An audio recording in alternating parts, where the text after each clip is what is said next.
எதிரெதிரே நீயும் நானும் எதுவரை இந்த ஊடல் போகும் விழி வழியே என்னுள் காதல் சொல்வதே நடா விடை தெரியா பேதை நெஞ்சை கொள்வதே நடா பூவே பூச்சூடவா பூவே பூச்சூடவா பூவே பூச்சூடவா பூவே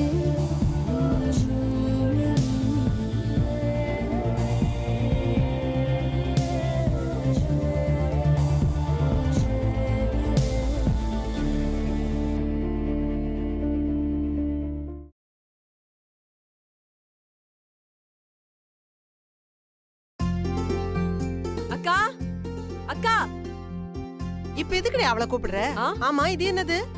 மருதாணிமா. இவ்ளோ மருதாணியா? ஏண்டி நம்ம வீட்லயே மருதாணி செடி இருக்கு, இப்ப எதுக்கு இவ்ளோ மருதாணி எடுத்துட்டு வந்திருக்க? இது ஸ்பெஷல்மா. அக்காக்காக எடுத்துட்டு வந்தது. அப்படி என்னடி இந்த மருதாணில ஸ்பெஷல்? அது அக்காக்காக ஒருத்தர் ஸ்பெஷலா கொடுத்து அமைச்சிருக்காரு. அப்படி யார் ஸ்பெஷலா கொடுத்தம்ச்சா?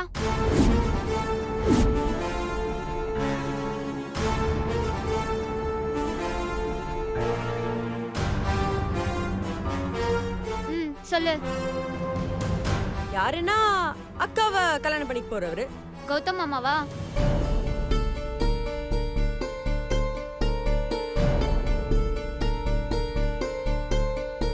ஏண்டி கல்யாணம் பண்ணிக்க போறவர்னாலே கௌதம் மாமா தானே, அது ஏன் இப்படி வித்தியாசமா கேக்குற? இல்லம்மா, கௌதம் மாமா தான் கொடுத்தாரான்னு கேட்டேன்.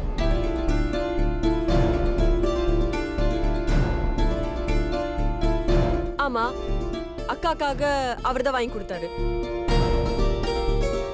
அவர் கொடுத்த மருதாணி தான் அக்கா போடணும்னு ஆசைப்பட்டு வாங்கி கொடுத்தாரு. அப்படியா? சரி.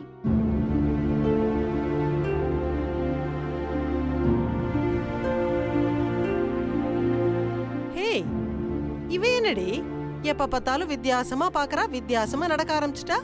அப்படிலாம் ஒண்ணும் இல்லம்மா. ஆமா, அப்பா எங்க? பந்தக்கால் நடணும் இல்ல, அதுக்காக சொல்ல போயிருக்காரு. ஓ. ஊர்ல நடக்கிற கல்யாணத்துக்கு எல்லாம் நாம போய் உதவுறோம், நம்ம வீட்டு கல்யாணத்துக்கு ஒருத்தரும் வந்து உதவ மாட்டேங்கிறாங்க. இந்த மனுஷன் போய் ரொம்ப நேரம் ஆச்சு, போனையும் வச்சுட்டு போயிட்டாரு. எங்க இருக்காருன்னு தெரியல. அம்மா, அப்பா போன் வச்சுட்டு போயிட்டாரா? ஆமாண்டி, எங்க இருக்கு? ரூம்ல தான் இருக்கு. அம்மா, இது கொஞ்சம் பிடிச்சுக்கோ, ஏன் நான் வந்துடுறேன். பாத்தியா மீனாட்சி, உன் மேல மாப்பிள்ளைக்கு எவ்வளவு பாசம்.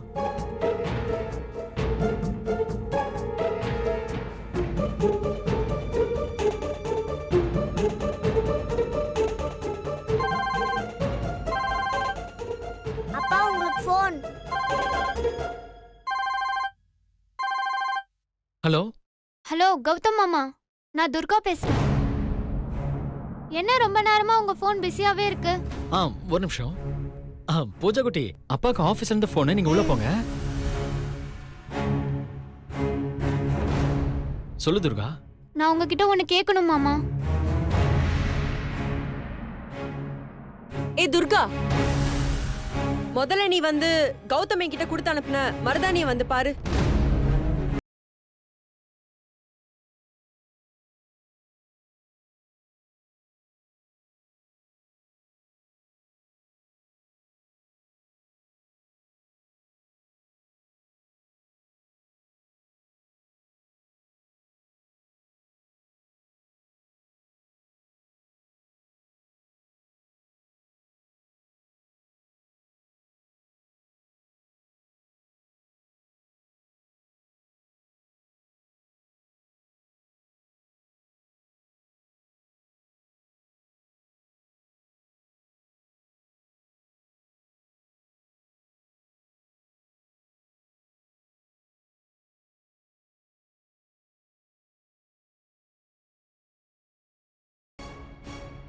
இருக்குடா.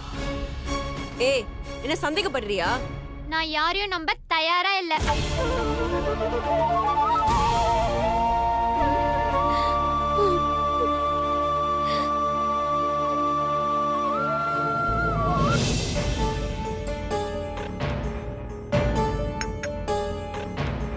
எப்ப பாரு காஃபியை குடிச்சிட்டு பேப்பரை படிச்சுட்டு ஆபீஸ் வேலையை மட்டும் பார்க்க வேண்டியது. என்ன ஏதுன்னு கேட்கவே மாட்டீங்களா? எப்படியும் சொல்லதானே போற, சொல்லு. கேட்கணும்னு சொன்னது என்ன இல்ல. ஐஸ்வர்யா பத்தி தானே சொல்ற. அவங்க வாழ்க்கையை அவங்க தான் தீர்மானிக்கணும்.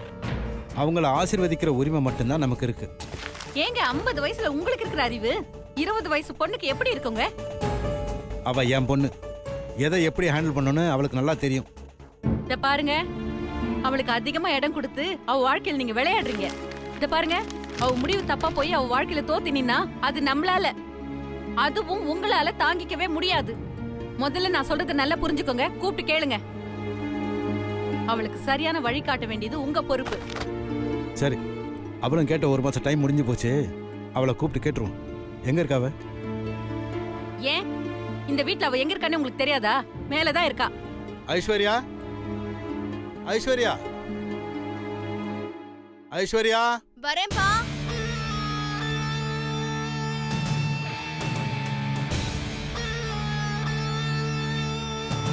என்னப்பா, என்ன விஷயமா கூப்பிட்டீங்க?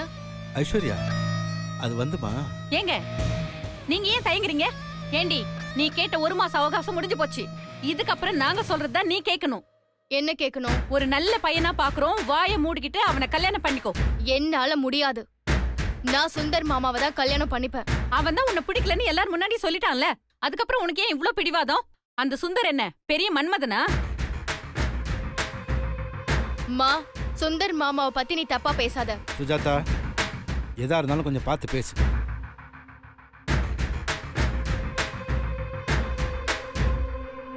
அம்மாடி, உன் முன்னாடியே உன் அண்ணனை பத்தி பேசுறது நாகரிகமா இருக்காது. நீ கொஞ்சம் உள்ள போ. நான் ஏன் அத்தை உள்ள போகணும்? நான் இந்த வீட்டு மருமக தானே. ஐஸ்வர்யா பண்ண தப்புக்கு நீங்க எங்க அண்ணனை திட்டுறது கொஞ்சம் கூட நியாயமே இல்ல அத்தை. இல்லம்மா, நான் உன் அண்ணனை தப்பா பேசல. நான் ஏன் பொண்ணதான் திட்டிட்டு இருக்கேன்.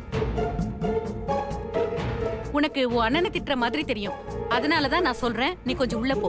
மன்னிச்சிருங்க அத்தை, என்னால போக முடியாது. நடந்ததுல எங்க அண்ணன் தப்பு என்னன்னு சொல்லுங்க பாக்கலாம். அவர் தப்பு பண்ணாரா இல்லையாங்கிறது எனக்கு தேவையில்லாத விஷயம். எனக்கு என் பொண்ணுடைய வாழ்க்கை தான் முக்கியம். நான் இவகிட்ட பேசிக்கிறேன், நீ உள்ள போமா.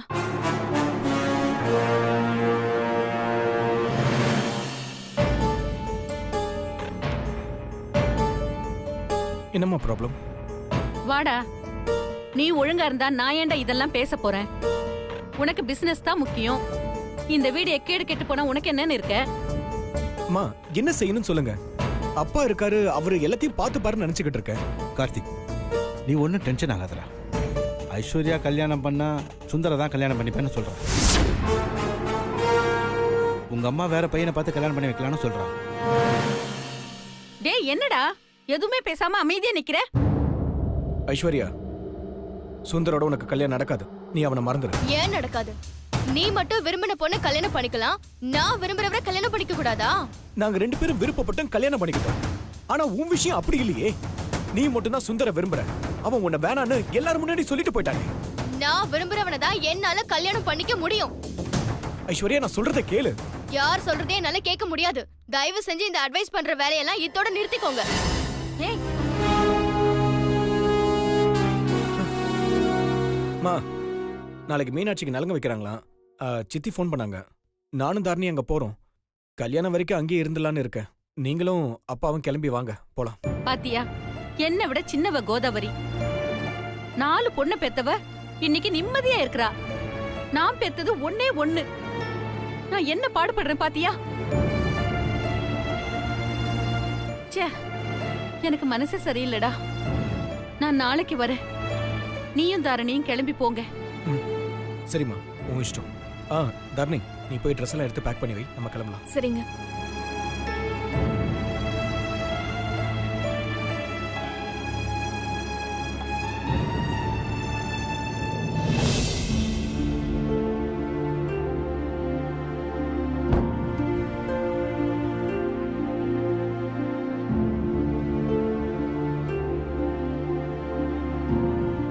என்னங்க இங்க வந்து உட்கார்ந்துட்டு இருக்கீங்க?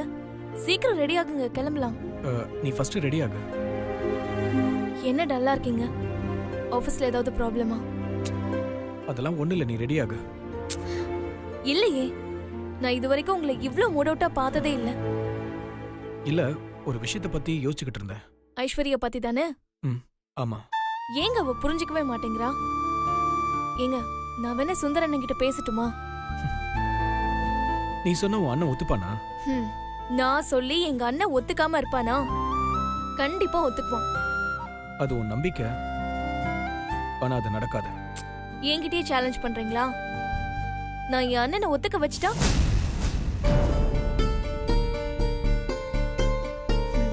என்ன தோத்துருவோன்னு பயமா?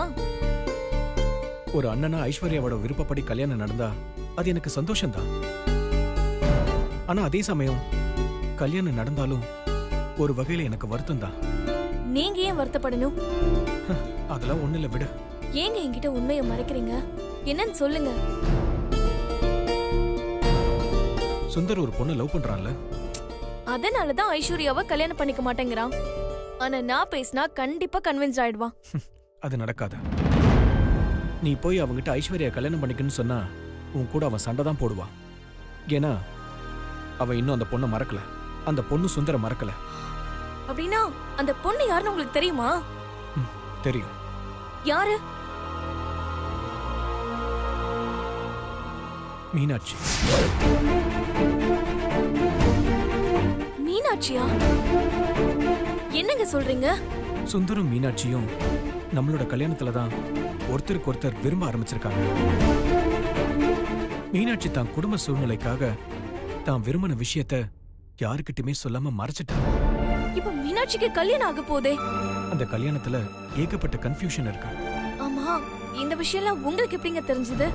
சிவா தான் சொன்னாரு. சிவா அண்ணனா? ஆமா, அவரு சுந்தருக்கும் மீனாட்சியும் கல்யாணம் பண்ணி வைக்கிறதுல ரொம்ப ஸ்ட்ராங்கா இருக்காரு. ஐஸ்வர்யா என் தங்கச்சி, மீனாட்சி என் கூட பிறக்கலனாலும் அவளும் என் தங்கச்சி தான். சுந்தரம் மீனாட்சியும் காதலிக்கிறதுனால அவங்களுக்கு கல்யாணம் நடக்கிறது தானே நியாயம். சுந்தர் மீனாட்சி பத்தி ஐஸ்வர்யா கிட்ட சொல்லி விலகிக்கோன்னு சொல்லலான்னு பார்த்தேன். ஆனா எனக்கு தைரியம் வரல. இங்க பாருங்க, நீங்க ஐஸ்வர்யா கிட்ட இந்த விஷயத்த சொல்லாம இருக்கிறதே நல்லது. நாளைக்கு கல்யாணம் ஆனதுக்கு அப்புறம் அவளே புரிஞ்சுட்டு மனசை மாத்திப்பா. இங்க பாரு, முக்கியமா இந்த விஷயம் உங்க வீட்டுக்கோ எங்க வீட்டுக்கோ, முக்கியமா உங்க அம்மாவுக்கு தெரியவே கூடாது. புரியுதா? சரிங்க. ஆனா இதுக்கு நடுவுல கௌதம் டபுள் கேம் ஆடிக்கிட்டு இருக்கான். அத சொன்னா சக்தி, சுந்தர், மீனாட்சி யாருமே நம்ப மாட்டேங்கிறாங்கன்னு சிவா என்கிட்ட சொல்லி ரொம்ப வருத்தப்பட்டாரு. சுந்தர் மீனாட்சியோட கல்யாணத்துக்கு என்னோட ஹெல்ப் வேணும் கேட்டிருக்காரு. என்னங்க இது ஒரே குழப்பமா இருக்கு? அதேதான் எனக்கும். ஆனா எல்லாமே நல்லபடியா முடியணும். என்னால முடிஞ்ச ஹெல்ப்ப கண்டிப்பா நான் சிவாக்கு செய்வேன். பாவம், அவர் தனியா நின்று கஷ்டப்பட்டுக்கிட்டு இருக்காரு. சரி, நீ முதல்ல கிளம்பு, நம்ம சித்தி வீட்டுக்கு கிளம்புவோம்.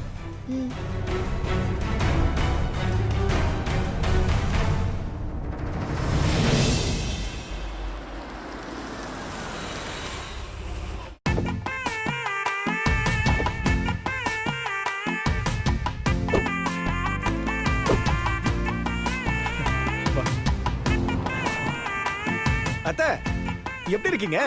வாடா மருமகனே, என்னையெல்லாம் உனக்கு ஞாபகம் இருக்குமா? ஏதோ இருக்கேன்ப்பா. நானும் உனக்கு கல்யாணம் ஆனதுல இருந்து உங்க அம்மாக்கு போன் போட்டு சொல்லிக்கிட்டே தான் இருக்கேன், உன்னையும் உன் பொண்டாட்டியும் கூட்டு வர சொல்லி. எங்க வரீங்க? ஒருவேளை உன் பொண்டாட்டி வரமாட்டேன்னு சொல்றாலோ என்னவோ. அட நீங்க வேற, நான் ரெடியா தான் இருக்கேன். இவர்தான் எப்பவும் வேலை வேலைன்னு பிஸியாவே இருக்காரு. வாங்க அண்ணே, வாங்க நீ. என்னத்த அண்ணனை வாசல்ல நிக்க வச்சு பேசிட்டு இருக்கீங்க? உங்க அண்ணனை நீயே கூட்டு போமா. எப்படி இருக்கீங்க அண்ணி? நான் நல்லா இருக்கேன். நீ எப்படி இருக்க? நான் நல்லா இருக்கேன். என்ன நீங்க எப்பவுமே இருக்கிற மாதிரி அப்படியே இருக்கீங்க? பிரெக்னெண்டா இருக்க மாதிரி தெரியலையே. எங்க ஒழுங்கா சாப்பிட்டா தானே? ஏண்டா மருமகனே, சாப்பிடுறதுக்கும் மாசமா இருக்கிறதுக்கும் சம்பந்தமே இல்லடா. ஆஹா அத்தை, இதுக்கு மேல நான் இங்க இருந்தேன் அவ்வளவுதான். அனு, உங்க அண்ணனுக்கு காஃபி போடும்போது எனக்கும் ஒரு வாய் கொடுமா. கண்டிப்பா தரேன் அத்தை. வாங்க அண்ணி, வாங்க அண்ணே. தாம்பூல பையில சித்தி! சித்தி! ஏய், கல்லு மாதிரி நான் ஒருத்தன் இங்க உட்கார்ந்திருக்கேன். என்ன உனக்கு கண்ணுக்கு தெரியலையா? வந்த உடனே சித்திங்கிற. அதே சித்தப்பா, அது என்னன்னா திருட்டு பையன் எவ்வளவு லேட்டா வந்திருக்கான் பாருங்க. இவன் வரத்துக்கு 10 தடவை நாம போன் பண்ண வேண்டியிருக்கு. டேய் டேய் டேய் டேய், இப்பதான்டா முத பொண்ணுக்கே கல்யாணம் பண்றேன். இன்னும் 3 பொண்ணு கல்யாணம் பண்ண வேண்டியிருக்கு. என் பொண்டாட்டி இருக்கட்டும். என்ன கொன்னுட்டா அப்புறம் தங்கச்சிங்களுக்கு எல்லாம் இவன் தான் கல்யாணம் பண்ணி வைக்கணும். ஏன் சித்தி அப்படி சொல்ற? நீ உயிரோட இருக்கும்போதே 3 பொண்ணுங்களுக்கு மட்டும் இல்ல மீனாட்சிக்கு சேர்த்து நான் கல்யாணம் பண்ணி வைக்க போறேன். இந்த பேச்சுக்கு ஒன்னும் குறைச்சல் இல்ல. ஏம்மா மருமகளே, இவன் வந்தா தான் இந்த வீட்டுக்கு வரதுக்கு உனக்கு வழி தெரியுமா? இல்ல மாமா, நான் இவர்கிட்ட அடிக்கடி கேட்பேன், போர் அடிக்குது எங்கேயாவது வெளியில போலான்னு, சித்தி வீட்டுக்காவது போலான்னு எத்தனை தடவை தெரியுமா கேட்டிருப்பேன். இவர்தான் வேலை வேலைன்னு தட்டி கழிச்சுக்கிட்டே இருப்பாரு. அடி போவி, கூட்ட குடுக்குற இரு உன்னை. உனக்கு என்ன பண்ற பாரு, உனக்கு இருக்கு அப்புறம் வச்சுக்கிறேன். பாருங்க மாமா, உங்க முன்னாடி என்ன போட்டு அடிக்கிறாரு. டேய் கார்த்திக், வாயும் வயிறுமா இருக்கிற பொண்ணு அடிக்க கூடாதுடா. அப்படி சொல்லுங்க அத்தை. அப்போ அதுக்கப்புறமா அடிக்கலாமா கோதாவரி? அப்பா, இந்த மாசத்துல இருந்து ஒரே ஃபங்க்ஷன் தான். முதல்ல மீனாக்காக்கு கல்யாணம், அடுத்த மாசம் அண்ணனுக்கு பிறந்த நாள், அதுக்கு அடுத்த மாசம் துர்காக்கு பர்த்டே, அதுக்கு அடுத்த மாசம் எப்படியோ அன்னைக்கு சீமந்தம் வச்சிருவாங்க, அதுக்கு அடுத்த மாசம் டெலிவரி, அதுக்கு ஒரு பார்ட்டி, அப்புறம் குழந்தைக்கு பேர் வைக்கிற ஃபங்க்ஷன், குழந்தைய தொட்டில்ல போறதுக்கு ஒரு ஃபங்க்ஷன், வீடே களை கட்ட போது பாருங்க. அம்மாடி, முக்கியமான ஒரு விஷயத்த மறந்துட்டியே. அதுக்கப்புறம் நம்ம மீனாட்சிக்கு சீமந்தம் வந்துடாது? ஏங்க எல்லாத்தையும் ஒன்னா சொல்லாதீங்க, கண்ணு பற்ற போகுது.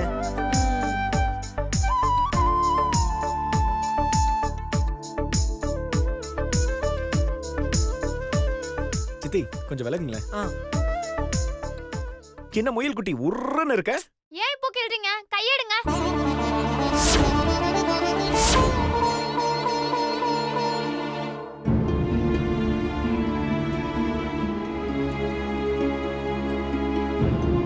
என்ன துர்கா, ரொம்ப டென்ஷனா இருக்க?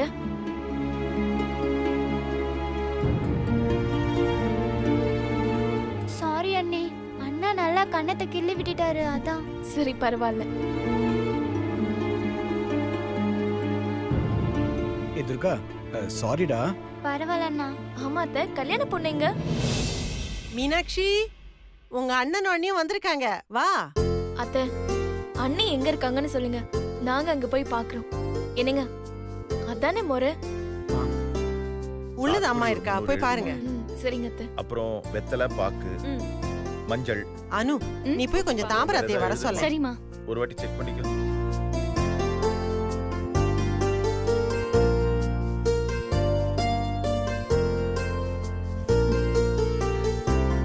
மீனாட்சி, அண்ணி, அண்ணே, எப்படி இருக்கீங்க? நல்லா இருக்கீங்களா?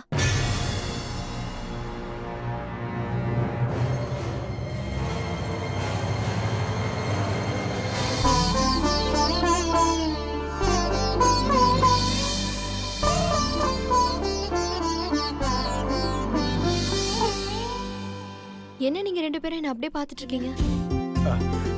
அது நீ சின்ன பொண்ணா இருந்ததுல ஞாபகத்துக்கு வந்துச்சு. அதுக்குள்ள உனக்கு கல்யாணம் ஆக போகுதுன்னு நினைச்சு பார்த்தேன். நீ பாக்குறது ஓகே, ஆனா அண்ணிய அப்படி பாக்குறாங்க. ஒண்ணும் இல்ல, கல்யாண பொண்ணு இப்ப எப்படி இருக்குன்னு பார்த்தேன். உங்க முகத்துல கல்யாண கலை தாண்டவம் ஆடுது. ஆனா இன்னையில இருந்து மணமேடை வரைக்கும் நான் தான் உங்களை அலங்காரம் பண்ணி கூட்டிட்டு போவேன்.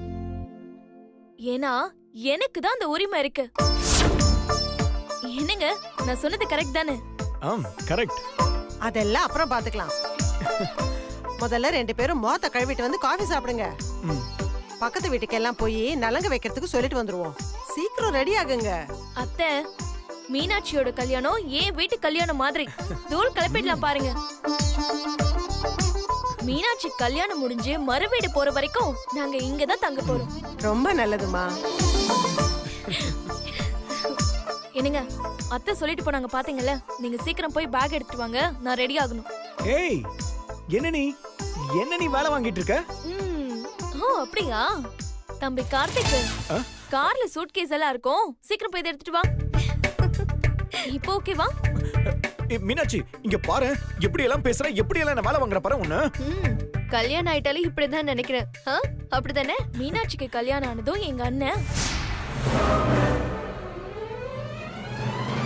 இல்ல உங்களை கட்டிக்க போறவரு எனக்கு அண்ணன் தானே வேணும், அததான் சொன்னேன். அவரும் இவங்க சொல்றத எப்படி எல்லாம் கேட்க போறாருன்னு நீங்க பார்க்க தானே போறீங்க. என்ன நீ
எனக்கு நான் ஆசைப்பட்ட ஒரே விஷயம் நீங்க மட்டும்தான். மண்டபத்துல என்ன நடந்தாலும் சரி, நீங்க தான் என் கழுத்துல தாலி கட்டணும். நான் தான் உன் கழுத்தில் தாலி கட்டுறேன்.